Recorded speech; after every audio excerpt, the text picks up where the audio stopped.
He was 37 years old, one of the richest men on the face of this earth, and he was sitting on the cold marble floor outside his son's bedroom door, pressing his forehead against the wood, weeping so hard that his entire body shook. Inside that room, on a bed surrounded by machines that beeped and hummed and measured everything except hope, lay his son, his only child. A boy who had once laughed so loudly that it echoed through every hallway of their enormous mansion. A boy who had once reached up and grabbed his father's face with both tiny hands and pressed their foreheads together and said, "Daddy, you're my best friend."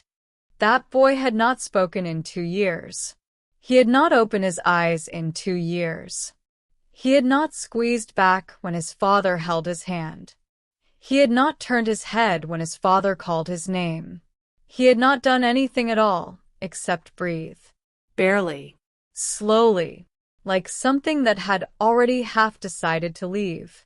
The doctors had come and gone like waves. The best doctors money could buy. Specialists flown in from 3 different continents. Neurologists, pediatric intensive care experts, people with more letters after their names than most people have in their entire names.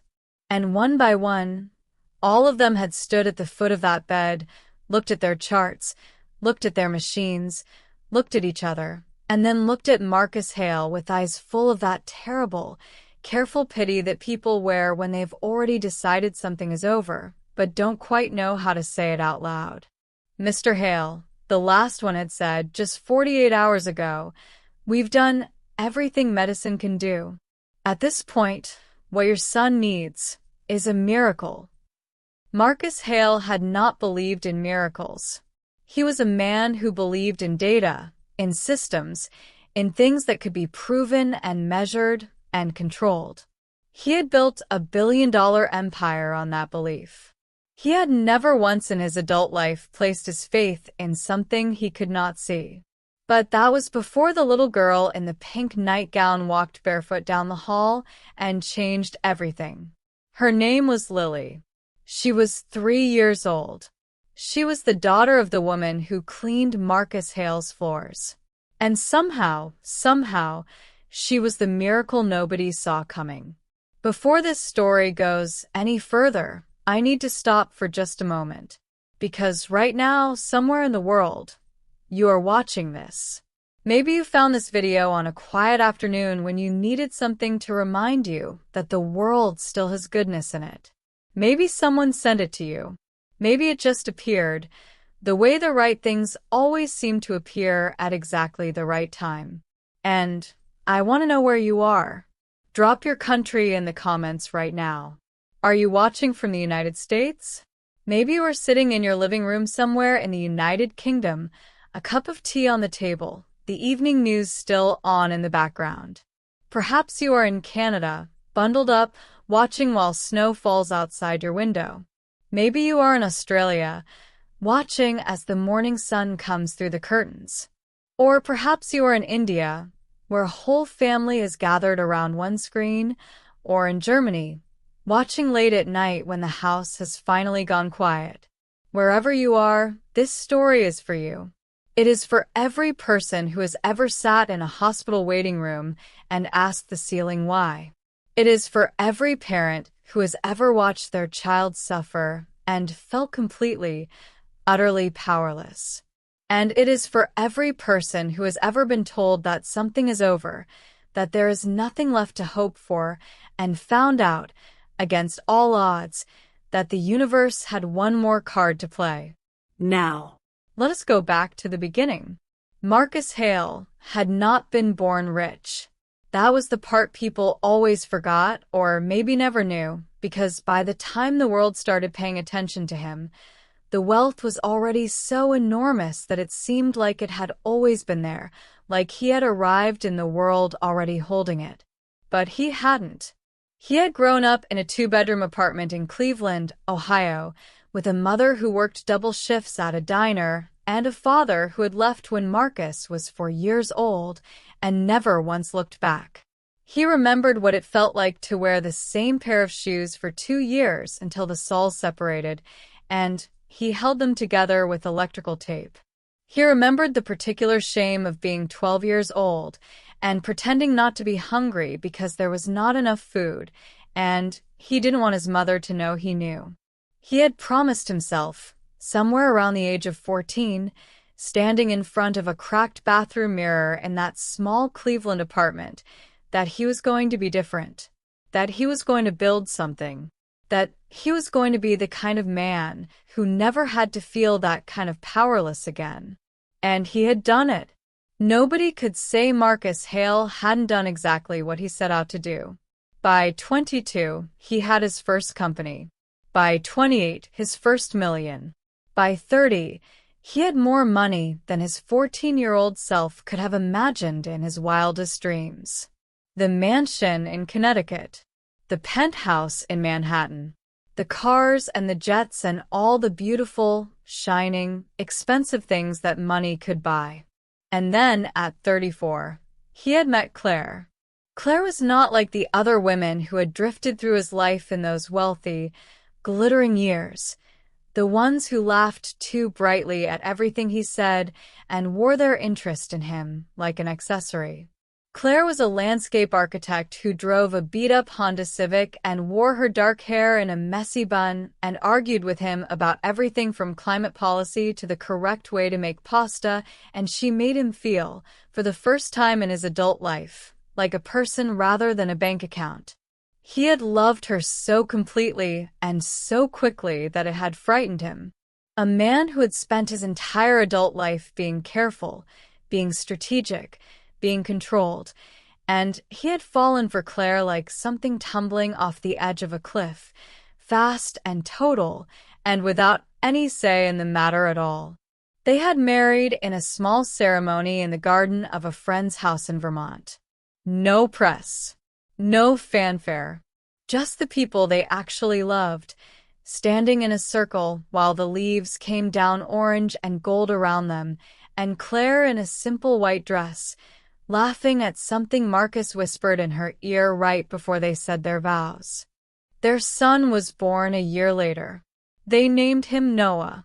Noah Hale came into the world on a Tuesday morning in October, 7 pounds 4 ounces, with his mother's dark hair and his father's stubborn jaw, and Marcus Hale, a man who had stared down boardrooms and negotiated with some of the most powerful people on the planet without ever once flinching, stood in that delivery room and wept like a child. He had not known. That was what he kept thinking, standing there with his son in his arms for the very first time. He had built all of it, the company, the money, the empire, thinking that was the thing. Thinking that was what life was for, what he was for. And now he was standing here holding 7 pounds 4 ounces of sleeping, breathing, impossibly perfect human being, and he understood with a clarity that felt almost violent that none of it, not one single dollar of it, had ever come close to this. Noah was everything. And for 2.5 years, life was the kind of beautiful that Marcus had never even let himself want before, because wanting things you cannot see or touch or control had always seemed like a dangerous business to him. But Noah was real. Noah was right there every single morning, climbing into their bed and wedging himself between them and demanding pancakes in a voice that was still mostly made of sleep. And then Noah got sick. It started the way those things always start, quietly, with something that seemed like nothing. A fever that wouldn't break. A listlessness that seemed wrong for a child that age. And then things that couldn't be explained by a fever anymore, things that made the pediatrician's face go very still and careful, and then there were tests and more tests, and a hospital room, and words that Marcus could not process because his brain simply refused to hold them. Words like encephalitis. Words like severe neurological inflammation. Words like we need to prepare you. Claire never left that hospital. She slept in the chair beside Noah's bed every night, holding his hand, singing softly, refusing with every part of herself to believe that her child was going anywhere. She talked to him constantly, even when the doctors said there was no way he could hear her. She read him his favorite books. She played his favorite songs.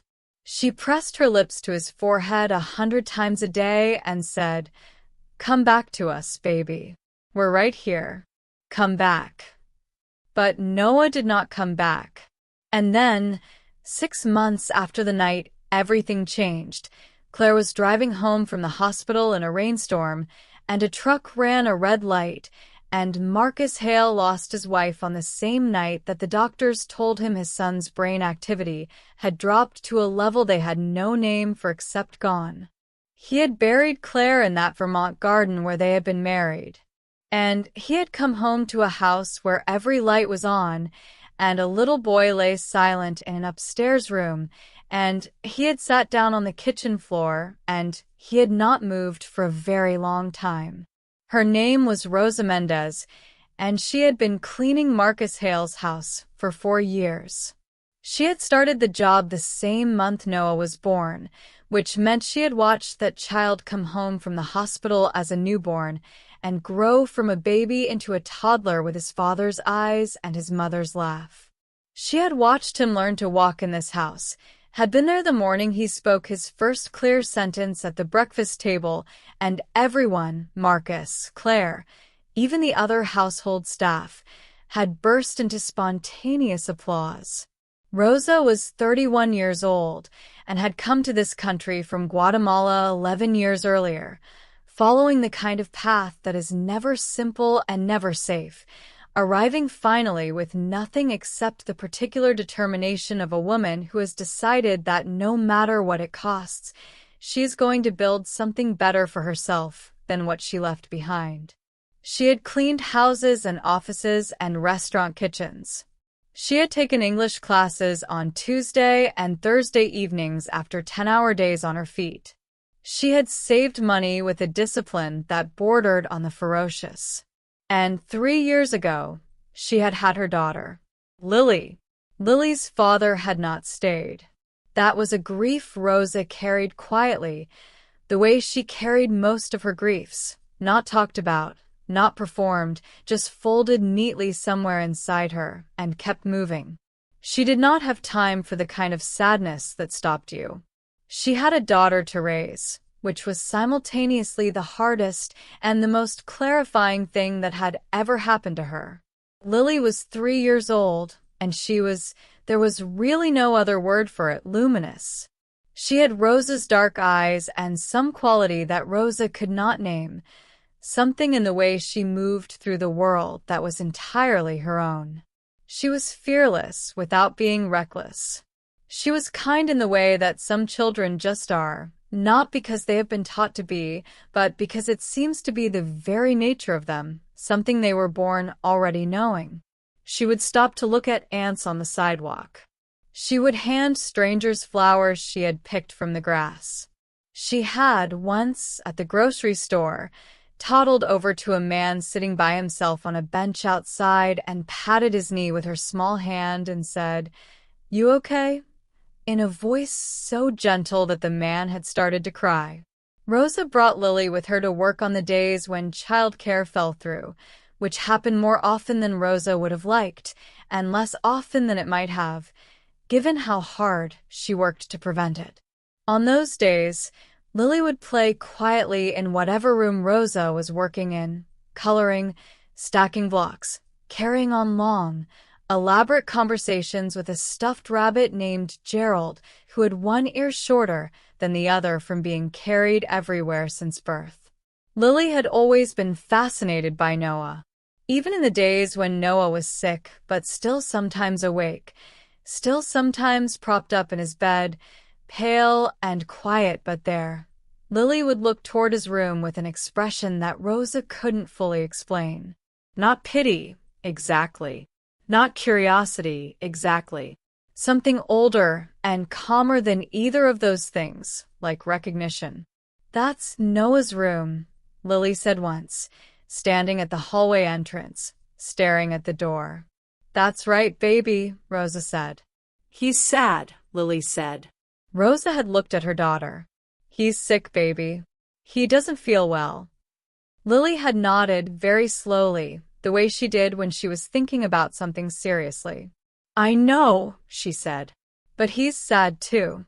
After the doctors declared Noah brain dead, after they stood in that hallway and delivered their careful verdict and Marcus had sat down in a chair and just stared at the wall for so long that Rosa didn't know if she should say something or stay silent, she had made a decision that could have cost her her job. She had brought Lily in to work with her that night. Marcus Hale had dismissed every single member of the household staff for the night. He had done it gently because even in the deepest pit of his grief, he was not a cruel man, but he had done it firmly. He needed the house empty. He didn't know exactly what he needed, except that he could not sit in a room full of people who were watching him fall apart with their careful, sympathetic faces. He could not be watched right now. He needed to be alone with his son in whatever way his son was still here, and he needed to be able to say everything he had not yet managed to say. He had not seen Rosa slip back in through the service entrance at the back of the house. She had not planned it as something dramatic. She had gone home, put Lily in the car, driven around the block twice, argued with herself, decided she was being ridiculous and should go home, driven back, and then sat in the parking area for 10 minutes before unbuckling Lily from her car seat and walking to the back door. She did not fully understand what she was doing or why. She knew only that she had looked at her daughter in the rearview mirror on that drive away from the house, and Lily had been staring out the window with that old, serious expression and had said, very quietly, "We have to go back, Mama." "Baby, we can't go back tonight," Rosa had said. "We have to," Lily said. "Noah needs me." She was 3 years old. She had no way of knowing what Rosa knew, what the doctors had said, what the machines were measuring. She simply said it the same way she said everything, directly, without drama, as though it were simply a fact. Rosa had turned the car around. She found Marcus in Noah's room, sitting in the chair beside the bed, his elbows on his knees and his face in his hands. He did not hear her come in. He was very still in the way that people are still when they have gone somewhere deep inside themselves and are not sure how to come back out. It was Lily who made him look up. She walked into that room on her small bare feet. She had taken her shoes off in the hallway the way she always did, and she walked straight to the bed with no hesitation at all, the way she did everything, and she looked at Noah for a long moment with her dark, serious eyes. Then she turned to Marcus Hale. "Can I sleep with him?" she asked. Marcus stared at her. He had forgotten she was capable of surprise anymore. "What? Can I sleep with Noah?" Lily said again, patient, as though she were asking something perfectly ordinary. "He's cold. He needs somebody warm." Marcus looked at Rosa, standing in the doorway, and Rosa looked back at him with an expression that was partly apology and partly something else, something she could not name, a feeling that had pulled her back to this house tonight against all practical reason. Marcus started, and stopped, because what could he say? He's dying? He's already gone? He looked at his son. The machines. The stillness. "Please," Lily said. Just the one word, and said with such simple certainty that Marcus Hale, a man who had not moved for his own comfort in 3 days, found himself standing up, found himself pulling back the blanket, found himself lifting this small, solid, warm child and settling her carefully against his son's still side. Lily reached up and patted Noah's hand once. Then she closed her eyes. Within 5 minutes, she was asleep, her small cheek resting against Noah's shoulder, one tiny fist curled loosely against his chest, right over his heart. Marcus sat back down in his chair.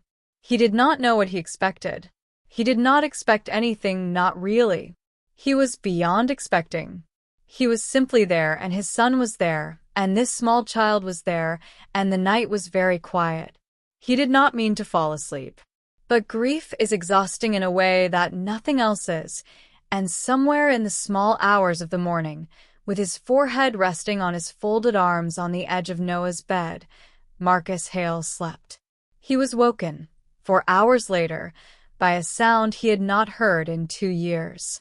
A voice, small and hoarse from disuse, barely above a whisper, but real, absolutely, unmistakably, undeniably real. Daddy. The sound came from somewhere very far away, and then all at once it was everywhere, inside his chest, inside his skull, filling the room like light. Marcus's head came up so fast he knocked the water glass off the bedside table. He didn't hear it fall. He didn't hear anything except that voice, that one word, repeating itself in his head over and over like something his mind was playing back to make sure it was real. Daddy. Noah's eyes were open. Not fully.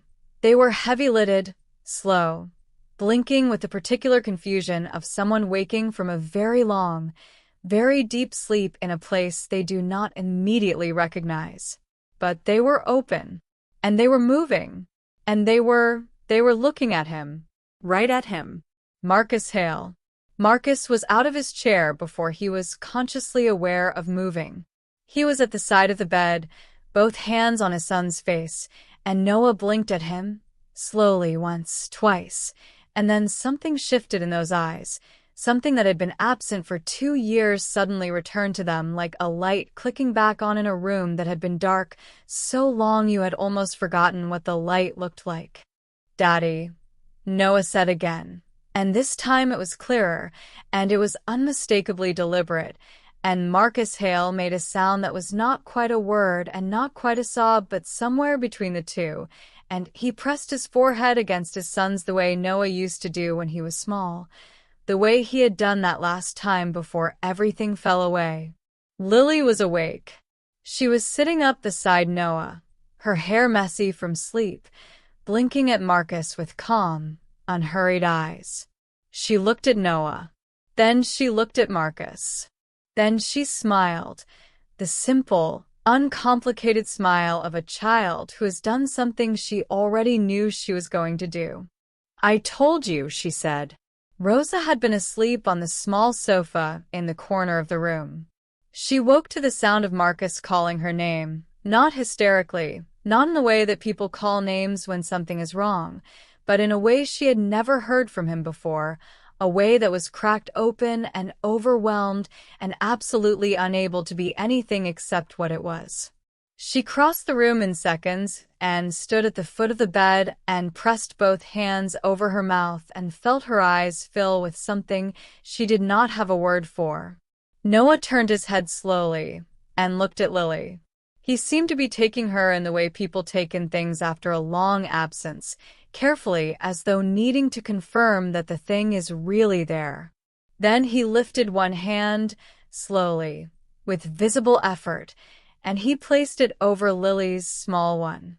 Lily looked at their hands. Then she looked at Noah. "Hi," she said. Noah blinked. "Hi," he whispered back. Marcus called the doctor at 4 a.m. The doctor told him, gently, carefully, that the brain in deep damage could sometimes produce fleeting moments of apparent consciousness that could look and feel like recovery, that it was important not to build too much hope on a single night, that they should come in the morning, that they should be cautious. Marcus told the doctor his son was looking at him and saying his name. There was a silence on the phone. The doctor came in the morning. And then another doctor came. And another. They ran tests that Marcus had seen run before, countless times, and he stood in the corner and watched their faces as they looked at the results, and he watched the faces change. He watched the careful, pity-shaped expressions dissolve into something else. Confusion, first. Then a kind of stunned professional disbelief. Then, in a few of them, something that looked almost like awe.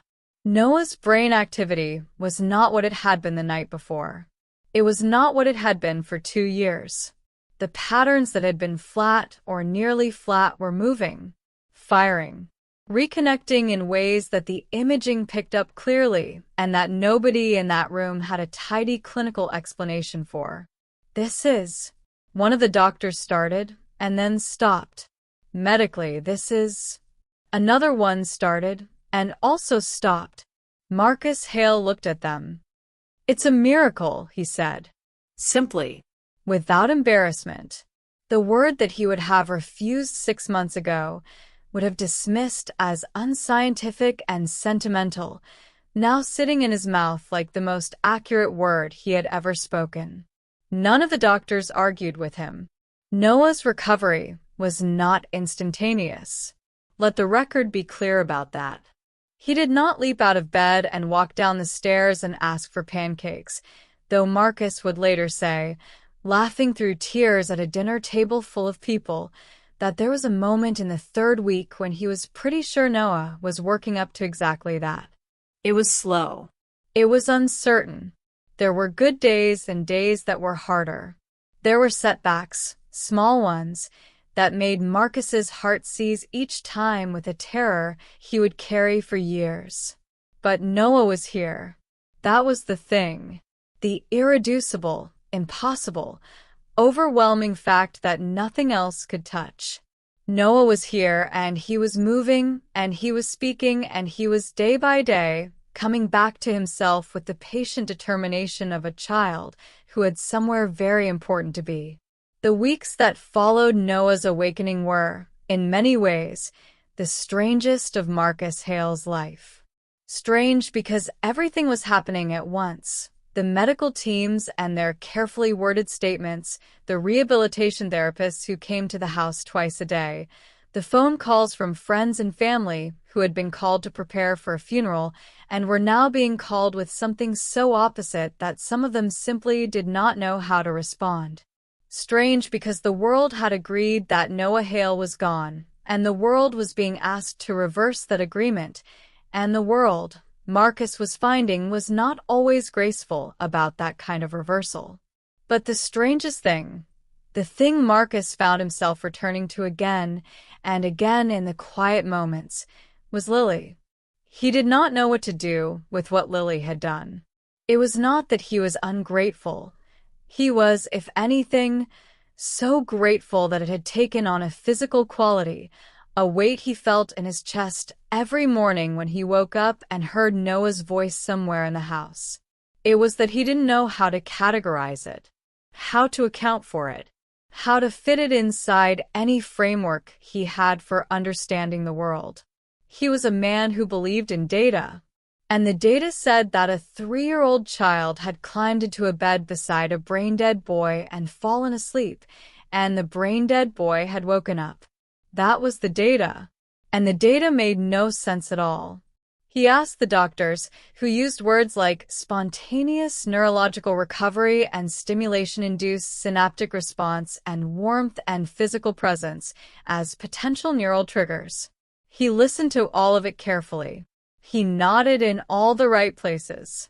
And then he went upstairs to where Noah was doing his afternoon exercises with the physiotherapist, and he watched his son concentrate very hard on closing his hand around a small rubber ball, and he thought, none of those words are big enough. What changed in those weeks was not just Noah. It was Marcus himself. He had been, for the years since Claire died, a man who was still present in the technical sense, still showed up, still made decisions, still managed the enormous machinery of his life, but who was not in any real way there. He had retreated somewhere inside himself that was safe in the way that empty rooms are safe. Nothing could reach you there, but nothing could reach you there. He began, slowly, to come back out. He ate dinner with Noah every night, even when Noah could only manage 20 minutes at the table before tiring. He read to him in the evenings, the same books Claire had read.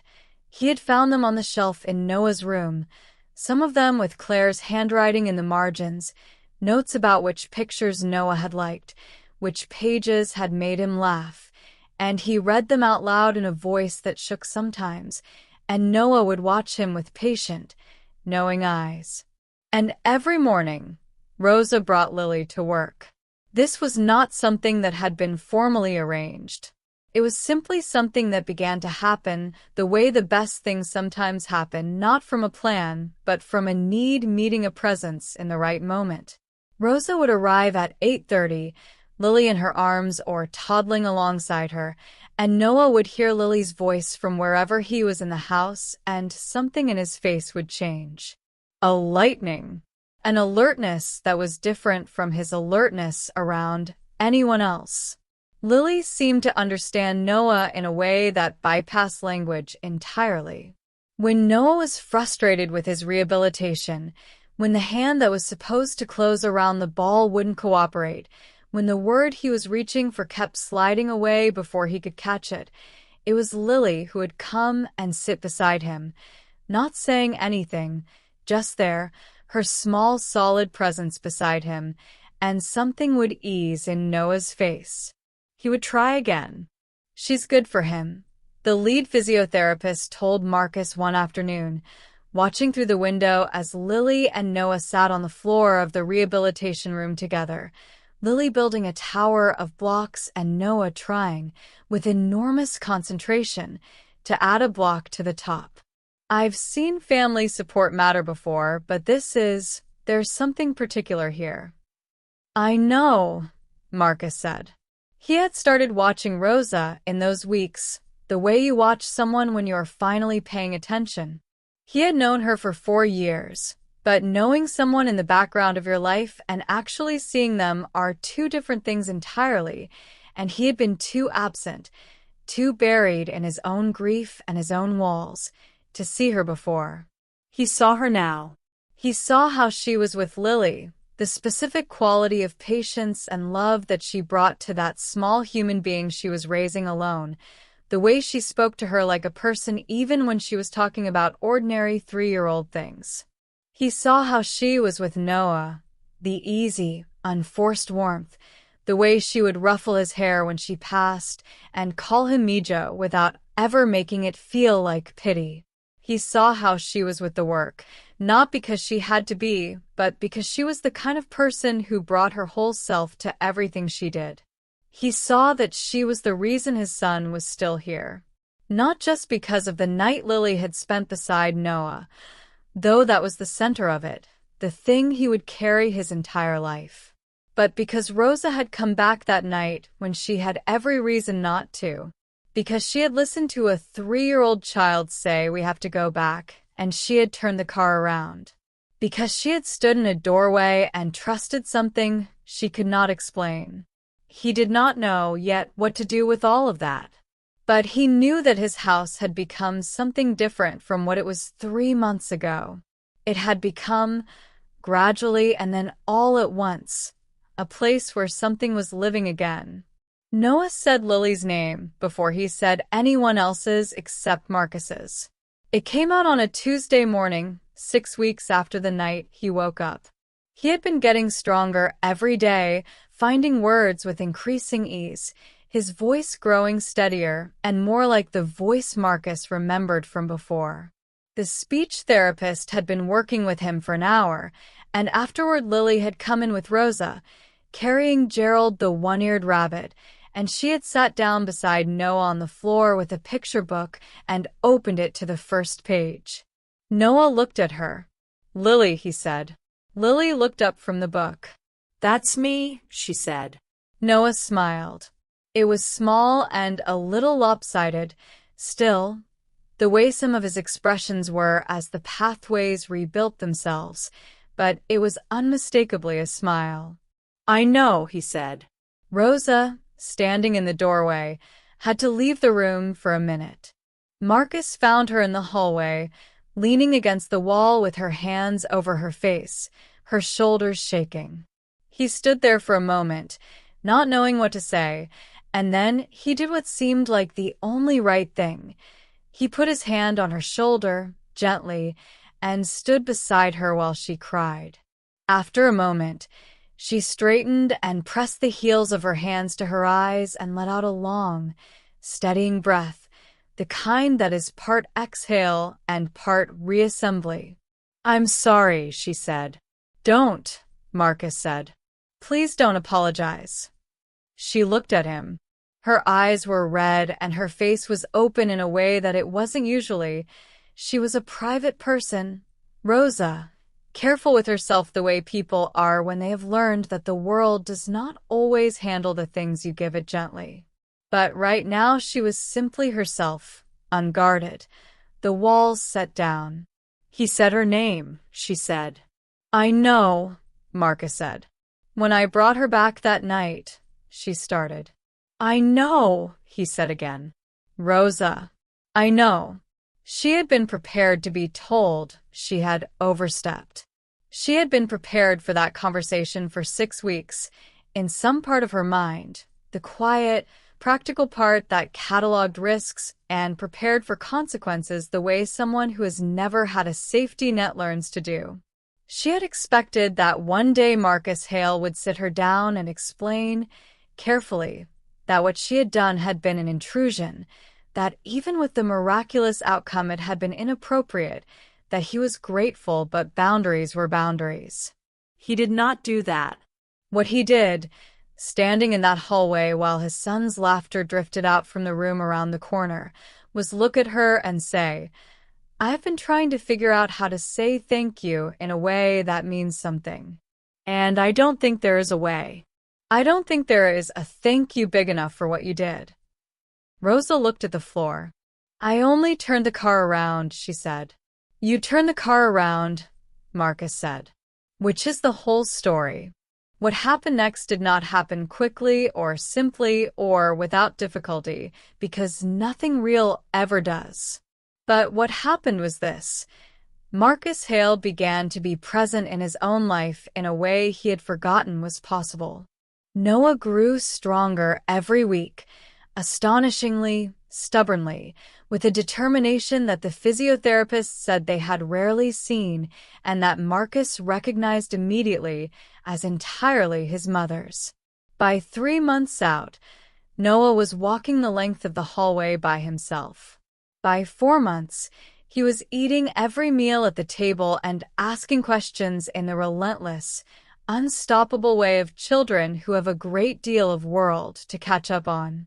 By 6 months, he was the boy he had always been, mostly, with a few differences that he would carry forever, small rewirings, places where the map had been redrawn, but none of them erased the essential Noah-ness of him. None of them erased that laugh. Marcus set up a fund in Claire's name. An education fund for the children of single parents, people like Rosa, people who had worked without nets their whole lives and deserved something better than the arithmetic of survival.